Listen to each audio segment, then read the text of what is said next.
그러면 한번 잘 보세요, 여러분. 지금 한빛누리재단 같은 굴지의 대기업들이 이러고 있는데, 제가 20년 동안 북한 인권운동할 때 한국 대기업이 도와주겠다고 한 사람 못 만나봤어요. 정경련에 가서 한번 얘기를 꺼냈다가 혼났어요. 북한 사람들이 우리가 무슨 상관이야? 다시는 정경련 근처에도 안 가요. 여러분, 유태인들은 수단에 비행기 대놓고 이디오피아에 있는 검은 유태인들을 구한 작전 다 아시죠?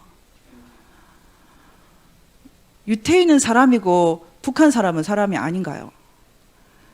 한국 기업들이 그렇게 돈 벌어서 이렇게 합니까? 이 한빛누리재단, 이 김정철 회장도 평양 사람이에요. 북한에서 오신.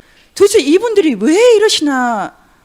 평양에 김일성 동성동본이래요. 희성이죠. 아주 전주 김씨가 별로 없어요, 한국에. 전주 김씨 집안이라서 그럽니까? 장신대 출신의 장신대 교수를 하셨던 주선혜 교수님이라고 있어요. 주님과 한평생이라는 책을 썼죠. 제가 이 책을 만들 때 제가 많이 도왔는데요. 주선혜 교수님의 이 책에 보면은 어떤 장면이 나오냐면, 북한에 있을 때, 이분이 북한에서 올라마셨어요. 북한에 있을 때 큰아버지가 새로 산 집에 같이 살았는데, 거기서 한 집에서 강량욱 목사랑 같이 산 적이 있다라고 얘기를 해요. 강량욱이라면은 조그련의 일대 대표를 했던 목사죠. 그 아들이 죽을 때까지 또 계속 조그련을 맡았어요. 조그련은 북한에서 조선 그리스도교 연맹인가요? 북한에서 김일성 체제를 떠받들어주는 소위 기독교 단체예요. 지금 한국의 교회들이 모두 조그련하고 손을 잡고 있죠. WCC를 매개로.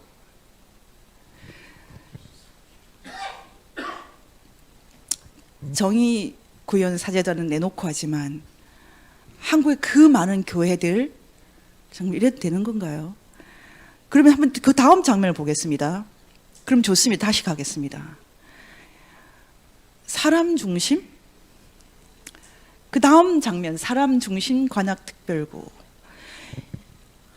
여러분, 사람 중심이 무슨 뜻일까요? 사람 중심. 이게 비디오인가요? 예, 한번 보여주세요. 사람을 맨 앞에 둔다. 이념보다, 권력보다, 돈보다, 학력보다, 경력보다, 지위보다, 성공보다, 집안보다. 사람이 먼저다. 사람이 먼저다. 사람이 먼저다. 사람이 먼저다. 사람이 먼저다. 사람이 먼저다. 사람이 먼저다. 문재인. 여러분, 사람이 먼저다. 사람이 갑자기 왜 튀어나왔어요? 언제는 짐승이 먼저였어요? 이게 바로 주체사상에서 나온 개념이죠. 이 사람이라는 개념은 일단 여러분이 이미 다 아시겠지만은 다음 북한 헌법 3조와 8조에 나오는 개념입니다. 조선민주주의인민공화국은 사람 중심의 세계관이며 모든 것이 근로 인민 대중을 위하여 복무하는 사람 중심의 사회제도. 이걸 제가 발췌를 한 겁니다. 여러분, 사람 중심 세계관이다. 이게 바로 주체사상이에요. 사실은 황장엽 철학에서 나온 개념이에요. 그래서 북한에서 물론 말할 때는 김일성이 창시했다고 말하지만 사실은 원래 라이터는 황장엽이죠. 사람 중심의 세계관이다. 이 말이 갑자기 나온 말이 아니에요. 이제 이 말이 어디서 나왔는지 조금 더 보시게 되겠는데, 하지만 북한에서 3조, 8조 그러는데 그 사람은 누구냐? 북한은 전문이라고 말하지 않고 서문이라고 말합니다. 한번 보십시오. 조선민주주의인민공화국과 조선인민은 위대한 김일성 동지와 김정일 동지를 주체 조선의 영원한 수령으로 높이 모시고 주체 혁명 위협을 끝까지 완성하여 나갈 것이다. 한번 잘 보십시오. 조선민주주의인민공화국 사회주의 헌법은 위대한 김일성 동지와 김정일 동지의 주체적인 국가 건설 사상과 국가 건설 업적을 법화한 김일성 김정일 헌법이다. 김일성 김정일 헌법이 이 북한 헌법의 이름이에요. 그래서 북한에서 최고 존엄은 존엄한 자는 사실은 김일성 김정일 김정은 수령밖에 없어요. 모든 북한 사람 하나하나가 수령과 같아 이렇게 말했다가는 수용소로 갑니다. 그런데 주체사상은 하나는 전체를 위해서, 전체는 하나를 위해서 이렇게 말하지 않습니까? 그게 바로 거짓말이죠. 수령만 사람이고 나머지는 다 사람 이하죠. 갑자기 이런 게 지금 퍼진 게 아니에요. 한국 사회에. 갑자기 사람 중심이라니 나타난 게 아닙니다. 제가 기독교에서 가장 큰 계기가 된 인물, 그러면 제가 이 인물을 듭니다. 한때 영락교회 홍동근 목사. 그 다음 장면을 보여주세요. 이 홍동근 목사 잘생겼어요. 피아니스트 백건우의 매형이에요. 그 누나 홍정자, 백정자 씨는 남편보다 한술 더 떠서 위대한 백두 무슨 여성 김정숙 동지를 추모하며 이런 책도 쓰고 하여튼 어쨌든 이 부인은 훨씬 더 심각한 우상화를 했지만 이 미완의 기항일기 이 책은 1980년대 말 대학생들의 영혼을 사로잡아 버렸어요. 이 사람이 이 책에서 어떤 식으로 김일성 우상화를 수용하게 되는지는 조금 이따 살펴보고요. 그 먼저 이 책 앞에 서문을 한번 잠깐 보셔야 됩니다. 이 서문에 이렇게 되어 있습니다. 1983년 8월 나는 캐나다 밴쿠버에서 개최된 WCC 세계교회협의회 제6차 총회에 참석하고 귀국하는 길에 LA에 들렀다. 홍동근 목사를 만나기 위해서였다. 조금 그 다음에 조금 더 보겠습니다. 홍 목사와 나는 1960년대 중반 박정희 정권이 근대화를 내세우고 한일 국교 정상화를 획책하던 때부터 군사 정권의 횡포와 타락을 비판하고 감시하며 필요하면 저항도 하는 교회 세력의 구축을 위해 같이 활동을 했다. 그 당시 홍 목사는 영락교회 부목사였고 나는 초동교회 부목사였다. 둘 다 굉장히 중요한 교회죠. 기독교계의 지도자 33인의 이름으로 최초의 한일회담 반대 성명을 발표했을 때 우리는 함께 그 일에 관여했다. 그 오른쪽에 잠깐 보겠습니다. 나는 로스앤젤레스에서 홍 목사를 만나고 부질없는 억측과 불안을 말끔히 씻어버렸다. 그는 여전히 충성스러운 목사였으며 나라와 민족을 사랑하고 분단의 고통과 한을 안고 몸부림치는 사람이었다. 그는 옛날과 다름없는 나의 친구요 나의 동지였다. 나는 그와의 긴 대화를 하는 동안 나 자신을 몹시 부끄럽게 여겼다. 민주화, 인권, 통일을 이해한다고 하면서 나는 여전히 냉전 논리와 반공 이데올로기에 사로잡혀 있었던 것이다. 1988년 8월 11일 1988년 8월 11일 박형규 목사.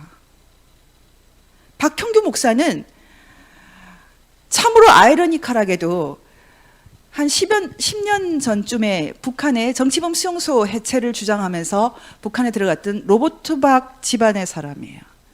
그래서 로버트 박이 북한에 들어갔을 때 이 집안에서 공동으로 가족 성명을 냈어요. 이 박형규 목사 아들이 대표가 되어서. 그 사람도 목사예요. 로버트 박이 결국은 살아 돌아왔죠. 로버트 박이 얼마 전에 우리 사무실에 왔었어요. 제가 그 사람 책을 내줬었어요. 아이러니 중에 아이러니예요. 그런데 이 박형규 목사가 속해 있었던 그 교단은 지금도 이 생각 그대로예요. 박정희가 미워서 김일성을 택했다. 지금 한국 민주화 운동하는 사람들이 박정희가 미워서 이승만이 미워서 김일성을 택했습니까? 그러면 영혼을 판 거죠. 그러면 이제 더 가겠습니다.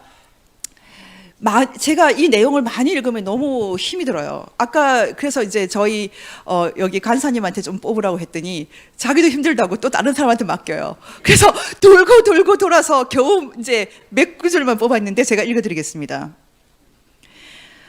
그 내용이 이렇습니다. 내용 중에 이 홍동근 목사가 주체 사상에 대해서 설명하는 게 이래요. 그는 주체 사상이 독창성으로부터 시작했다. 무엇보다 주체 사상은 지금까지의 막스 레닌주의와 질적으로 다르며 완전히 김주석의 독창적 혁명 사상이라는 것이다. 막스 레닌주의에서는 사람의 의식보다 물질이 선차성이 있다고 말해요. 그래서 주체 사상은 이제 세계에 대해서 사람이 먼저다. 그래서 나온 개념이 사람이 먼저다예요. 막스 레닌주의와 주체 사상이 결별을 선언하면서 나온 개념이 사람이 먼저다. 막스 레닌주의 인식론은 물질과 의식을 구분해요. 그런데 주체 사상에서는 이거를 개념을 세계와 사람으로 바꾸고 세계에 대해서 사람이 먼저다. 사람 중심 철학. 바로 이겁니다. 이 막스주의 내부의 인식론 논쟁에서 나온 개념이 사람 중심이에요. 막스 레닌주의라는 유물론을 관념론으로 바꿔요. 제가 이 얘기를 항장현 선생님한테 직접 많이 들었어요. 근데 이 얘기가 또 여러분이 꼭 알 필요가 있는 얘기가 아니지 않습니까? 근데 이 정도만 알아두시면 돼요. 북한에서 주체라고 하는 것은 막스 레닌주의를 결별하고 주체 철학을 세웠다. 그래서 유물론이 관념론이 되면서 그 관념의 정점의 수령을 제조한 거죠. 그래서 이 수령도 인정하는 주사파를 김일성파, 수령론은 싫다라고 말하는 서울대 중심의 관악자주파 계열을 지금은 황장엽파. 따지자 보면 그렇게 된다는 거죠. 제가 오늘 제목으로 말했던 김일성파와 황장엽파의 가장 큰 차이는 이 주체사상의 정점에 있는 존재, 수령을 인정을 하느냐, 안 하느냐, 거기서 나오는 것입니다. 근데 저는 미리 대답을 얘기하면 수령만 빼면 주체사상이 다 정당화되나? 이 질문을 해야 됩니다. 황장엽 스탠 망명 때문에 황장엽 주체사상이 제도권 안에 들어와 버렸어요. 그래서 지금 전국에 제가 살고 있는 동네 포함해서 사람 중심, 저는 사람 중심이라는 단어를 보면은 구역질이 나요. 이게 무슨 뜬금없는 소리인가? 무슨 뜻인가? 사람 중심인데 왜 박근혜 대통령한테는 그렇게 하나? 사람 아니에요? 최순실은 사람 아니에요? 마녀인가? 태극기 든 사람은 사람 아니잖아요. 촛불 든 사람만 사람이잖아요. 무슨 말 하는 걸까요? 홍동근 목사가 쓴 글을 조금 더 보겠습니다. 그러면 주체사상의 철학 원리는 무엇인가? 선생은 주체사상은 완전 사람 중심의 새 철학사상이라고 했죠. 선생은 여기 북한에서 만난 사람이고요. 사람이 모든 것의 주인이며 모든 것을 정한다는 것이다. 그 다음 페이지, 나는 이 인간 중심의 새 철학이 기독교 인간론과 가깝다고 느꼈다. 기독교의 성경은 사람이 하나님의 형상대로 창조되고 그 속에 신의 신성과 창조력과 영원 불멸성을 가지고 있어서 세계에 이보다 더 귀하고 지고한 존재가 없다고 가르친다. 기독교 인본주의. 이게 기독교 인본주의가 탄생합니다. 어떻게 생각하세요? 그 다음에 보겠습니다. 이제 이 주체사상의 지도 원리에 대해서 말한다. 선생은 주체사상에서 가장 중요한 것은 인민대중의 자주성이라 했다. 이 자주성을 구현하기 위하여 주체사상은 사대주의와 민족 허무주의를 철저히 배격한다고 한다. 즉, 큰 나라와 발전된 나라를 섬기고 숭배하는 노예사상과 동시에 자기 나라, 자기 민족을 스스로 멸시하는 허무주의를 없애야 한다는 것이다. 그는 미제에 대한 사대주의가 오늘의 문제라고 지적했다. 나는 자주성이란 말에 처음부터 감명을 받았다. 내가 그리스도인으로서 나를 위해 십자가에 죽으신 예수님의 이렇게 최고의 사랑과 충성을 바치고 있는가? 사람인 수령 앞에도 그가 탁월한 영도자이기에 인민 대중이 신적인 숭배와 복종을 바친다는데, 내가 의심해 본다. 이것이 이른바 김일성 1인 독재의 폭력과 강요로 될 수 있는 것인가? 폭력과 강요가 아니라 진심으로 우러나오는 숭배감. 그래서 하나는 전체를 위하여, 전체는 하나를 위하여, 이 나라 구호가 생각난다. 즉 수령은 인민 대중을 이해하고 인민 대중은 수령을 이해한다는 것이다. 미국 신학교를 나오신 분이에요. 이 책이 정말 많은 젊은 영혼들을 사로잡았어요. 지금도 사로잡혀 있어요. 우리가 지금 이 수령에 대해서 묻지 않고 어떤 통일을 해야 됩니까? 지금 이대로 통일을 하면은 김일성 동상을 그대로 세워둬야겠네요. 최근에 그래서 예전 좌파들이 말을 바꾸고 있어요. 이제 한민족 두 국가, 이국가 체제로 가자. 각자 다른 나라로 가자. 사실은 헌법을 파기하자는 거죠. 자유민주 기본질서에 의한 평화 통일 추구 4조를 없애자는 거죠. 없앨 수 있을까요? 예, 그럼 다음 이제 제가 시간이 많이 갔기 때문에 조금 빨리 해야 됩니다. 여기까지 했던 결론은 그겁니다. 돈도 있고요. 기독교 목사, 그것도 영락교회라는 한국 최고의 보수교회 출신의 목사가 이렇게 멋지게 해줬어요. 이 홍동건 목사를 한국에서 가까이 했던 그 데이빗 로스라는 오대원 목사는 이분을 높이 평가하고 나중에 이 사람을 많이 평가할 거다. 이분이 한국에서 만든 예수 전도단이 얼마나 신앙 좋은 사람들이 모여 있습니까? 이분이 하는 캠프에 이 홍동건 목사의 부인 홍정자가 와서 강의도 했어요. 여러분, 우리가 이렇게 딱 듣기에도 참 불편한데 김일성을 기독교 속에 확 끌어들이는 것이 몇 초 걸리지도 않은 것 같지 않습니까? 정말 다리 하나 건너는데 걸리는 시간도 아닌 것 같아요. 이게 바로 영혼이 무너지는 것 아닌가. 가톨릭 성공회 개신교 할 것 없이 왜 이 추문에 대해서, 이 신성 모독에 대해서 감이 없습니까? 지금 이 시대에 이 주사파 강의가 정말 어려운 것은 이것이 지적인, 합리적인 그런 베이스에서만은 이해가 되지 않기 때문이에요. 공감 능력이 없고 신성에 대해서 이해가 없는 사람들한테는 이게 가능한 세계일 수도 있어요. 우리가 이 사람들을 어떻게 설득할 수 있습니까? 저는 그래서 오늘 이 강의는 그 사람들을 설득하기 위한 강의가 아니에요. 그 사람들이 진다, 우리가 이긴다, 이 얘기를 하기 위해서 이 강의를 하는 겁니다. 그 다음, 좋습니다. 이제 정말 중요한 얘기는 지금부터예요. 그럼 지금 권력을 갖고 있는 이 주사파들, 이 문제를 어떻게 할 것인가? 이 지금 권력을 갖고 있는 주사파들은 이 다음 클립을 보십시오. 이 강철 서신을 썼던 김영한 씨 영향권에 있어요. 김일성을 만났던 그 사람, 선생 뭐 이렇게 얘기하면서 반미에 관한 글을 많이 봤다. 이 강철 서신, 이 책은 김영한 씨가 직접 저술한 것이 아니라 김영한 씨 글을 모아서 출판사에서 낸 글인데요.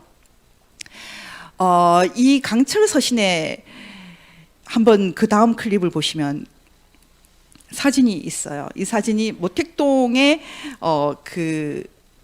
모택동 이 목판화는 1940년에 중국 대륙을 일제와 반민족적인 국민당으로부터 해방시키기 위해 싸운 중국 공산당에서 만든 글입니다. 모택동의 중국 공산당을 모델로 운동권에게 품성을 가르치기 시작한 거예요. 운동권을 만나보면 특히 PD 계열은 싸움닭이에요. 막 똑똑하고요. 자기 똑똑하다고 난리도 아니에요. 근데 이 주사파들은요, 부드러워요. 품성을 가르친 거예요. 사실은 이 품성론이 주사파, NL 주사파를 학생운동권을 장악하게 만든 힘이었어요. 품성을 강조. 북한에도 없는 거예요. 북한 주사파에도 없는 거예요. 공손하게 말하라. 공평하게 매매하라. 빌린 것은 돌려주라. 손상시킨 것은 배상하라. 사람을 때리거나 울리지 말라. 곡식을 손상시키거나 밟지 말라. 부녀자를 희롱하지 말라. 포로를 학대하지 말라. 쭉 나와요. 품성이. 보십시오. 그러면 우리에게 필요한 품성은 무엇인가? 우리는 흔히 훌륭한 사람을 일컬어 그 사람은 참으로 사람답다고 말한다. 이때 사람답다는 말이 의미하는 바는 그의 도덕적 품성 또는 생활태도, 사상, 인격, 양심 등의 모범성을 복합적인 의미로 드러낸 말이다. 그래서 예전에 대학 다닐 때 NL은 참 착해라는 말이 있어요. NL은 착해요. PD는 똑똑하다는 칭찬은 듣지만 좀 정 떨어져. 무슨 말인지 아시겠죠? 지금 정의당의 PD 계열이에요. 정의당에 더 매력을 느끼는 사람들은 많지만 소수잖아요. 그렇죠? 근데 지금 이 품성론이 사실은 NL 주사파가 학생운동을 장악하는데 굉장히 큰 힘이 됐어요. 그 다음에 다음 페이지 넘어갈게요. 이 그 강철 서신 이제 거의 끝에 보면은 반미 청년회는 제가 지난번에 말씀드렸지만 반미 청년회는 지금 권력을 갖고 있는 사람들하고 관계가 굉장히 깊어요. 뭐 자민통 그룹하고 또 관련도 돼 있는데 이 사람들이 지금 전대협을 추동했던 세력이라는 설이 있어요. 근데 지금 이 반미 청년회가 썼던 글에 보십시오. 설득력을 지닌 말부림, 북한 말인가? 이 스킬을 가르치는 거예요. 어떻게? 대중들. 저는 그런 면에서 참 대중들에게 스킬을 가르치는 이게 참 필요한데 저는 혼을 잘 내잖아요. 이렇게 막. 오늘도 아까 두 변호사님한테 막 이렇게 신경질을 내고 제가 그랬는데 저는 이렇게 혼을 잘 내거든요. 그래서 우리 조카들도 나를 별로 안 좋아했어요. 도망가요 막. 근데 주사파들 인터뷰해 보면요, 진짜 부드러워요. 그리고 넘어가요. 통일 전선 전술의 대가들이에요. 조심하십시오.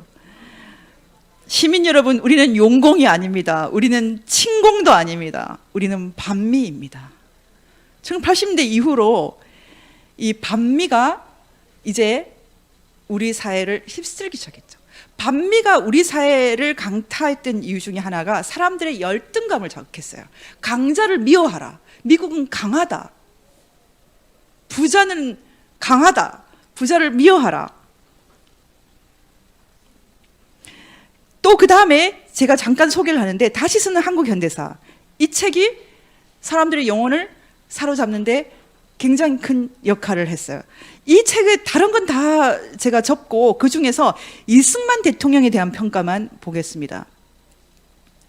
이미 계획된 대로 유엔은 미국의 요청에 의해 대한민국을 한반도의 유일한 합법 정부로 승인했다. 미국이 요청하지 않았어요. 이승만 대통령이 요청했어요. 하지 중장은 김규식 같은 사람을 리더로 삼으려고 했어요. 좌우 합작파들. 이승만 대통령이 그 당시 인도 대표를 메논 대사죠. 그렇게 만든 거지. 절대로 미국이 그렇게 해준 거 아니에요. 미국 하수인으로 이승만을 만들어 버렸어요. 남한은 미국의 무력으로 만들어지고 미국의 힘으로 보호되며 미국의 보조금에 의해 지탱되어지는 미국의 하청 권력의 다름 아니다라고 표현하였다. 미국의 원조에 의해 유지되고 있는 권력이 미국의 요구와 지시를 벗어나서 행동할 수 없다는 것은 너무도 당연한 이치였다. 미국인과 미국 회사들이 지금까지 이 땅에서 누려오던 온갖 특권은 그대로 유지되도록 보장되었고 그들이 원한다면 언제든지 한국 내의 재산을 점유할 수 있도록 용인되었다. 남한 정부는 모든 점에 있어서 미국의 지배하에 있었고 미국과 이승만의 정권은 이 같은 포갑기구를 창설을 정비하는 것과 함께 민중 압살을 제도적으로 뒷받침하기 위한 목적으로 세계사에 유례없는 온갖 파쇼 악법을 남발하였다. 이 책을 쓴 사람이 공무원 노조의 강사 다니셨잖아요. 공무원들을 가르쳤잖아요. 이분의 부인이 저희과 선배거든요. 이 사람은 서울대 국사학과 출신이고. 근데 제가 이 사람들의 이 다현사로 불렀죠. 다시 쓰는 한국 현대사가 지금 바뀌었을까요? 사람들 생각 속에. 이승만 정권은 이미 통상적인 파시즘의 수준을 넘어서고 있었다. 그대로입니다. 지금. 넘어갈게요. 그 다음에 또 사람들의 영혼을 사로잡은 것. 항일 무장투쟁사. 지금도 계속 항일 1945년에 패망한 일본은 생각하지 않고 패망해서 천황의 권력을 잃은 일본은 생각하지 않고 지금도 우리는 일본 식민지 같이 생각해야 되는 건가요? 항일 무장투쟁사. 이걸 읽으면 가슴이 뜨거워진대요.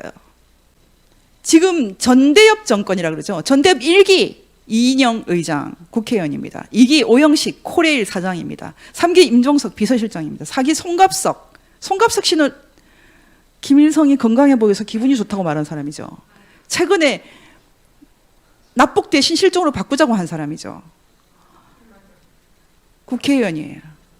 국회의원 대통령 비서실장. 이게 한국입니다.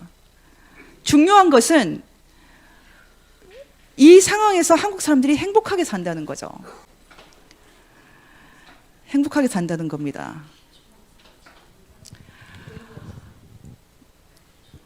이제 그냥 바꿔주세요. 이 화면 지우고. 여러분 제가 지금 시간이 금방 가버렸죠. 사실 이렇게 짧은 시간에 다 정리할 수 있는 내용이 아니에요. 근데 제가 오늘 이 자리에서 말씀드리고 싶은 것은 간첩, 종북, 빨갱이 이런 걸로 해결될 문제 아닙니다. 종북 주사파가 득세한 비밀은 한국 지식인, 한국 우파, 한국 기독교가 얼마나 형편없는지를 알기 때문이에요. 그들이 얼마나 오만하고 교만하고 자기 자신밖에 모르고 소수의 훌륭한 분들이 있죠. 기본적으로 주사파, 종북 주사파들은 한국 우파들을 바보로 생각해요. 우습게 생각해요. 한국 우파 중에서 정말 자유의 의미, 인권의 의미, 우리가 정말 공기처럼 편안하게 누렸던 이 산소 같았던 것들, 법치, 자유민주주의, 헌법, 기본권, 이런 것들이 얼마나 귀한지, 집안에 있는 소중한 것들을 송두리째 다 이러면서 그래, 다 해봐.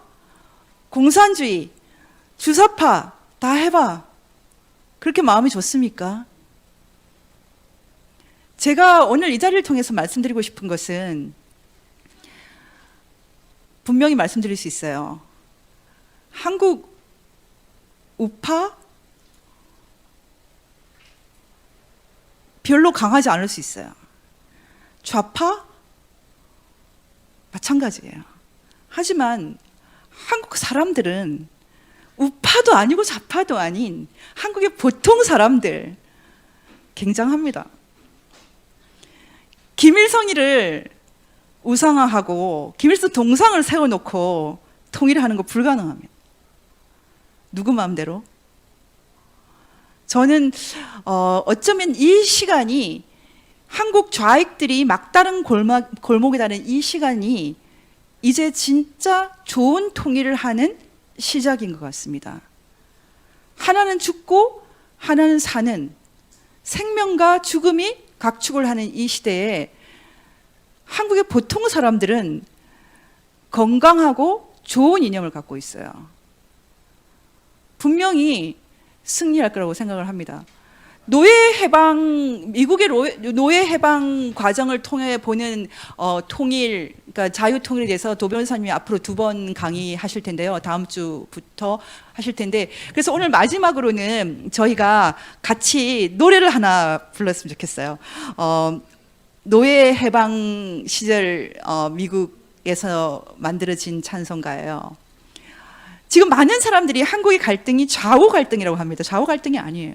참과 거짓의 갈등입니다. 그리고 어떤 민족에게도 이런 참과 거짓이 싸우는 때가 있어요. 저는 참 신기하게 북한이 자기들 늘 강명이라고 그래요. 김정일 강명성이라고 그래요. 빛의 세계라고 그래요. 강명의 천사라고 합니다. 근데 빛은 빛을 알죠. 빛이 이깁니다. 어둠을 가를 것입니다. 어느 민족, 어느 누구게나 우리 이 가사를 좀 음미하면서 저희 이 찬송을 같이 아시는 분 같이 불렀으면 좋겠어요. 여기까지만 할게요. 감사합니다.